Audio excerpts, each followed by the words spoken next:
ઢોલરવા ગામમાં અરજણભાઈ રૂડાભાઈ ખુમાણે 2 મહિના અગાઉ સ્વૈચ્છિક સમાધિની જીવતા સમાધિની જાહેરાત કરી હતી. તેનો જાહેરાત મુજબ ફિયાસ્કો થયો હતો અને પરિવારને બેઆબરૂ થવું પડ્યું હતું તેવી ઘટના સામે આવી છે. વિજ્ઞાન જાથાએ રૂબરૂ મુલાકાત કરતા માત્ર સ્ફૂર્ણા અને પોતાના આત્માના અવાજથી પ્રમાણે પોતે જાહેરાત કરી અને પોતે આ શબ્દો પણ પોતાના પાછી ખેંચી લીધા છે. આ તદ્દન હંબક, અવૈજ્ઞાનિક અને નવું તૂત જ ચાલુ કર્યું હતું અને કોઈ કમાણીનું ગતકડું હતું તેવી પણ આશંકા જાય છે.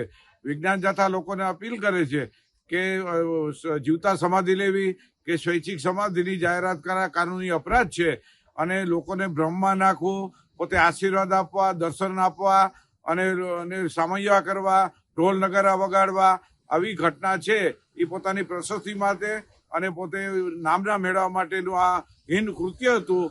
પરિવાર આખાએ માફી માંગી અને કબૂલાત આપી દીધી અને ભવિષ્યના આવી હરકત કરશે નહીં તેવી ખાતરી આપી છે.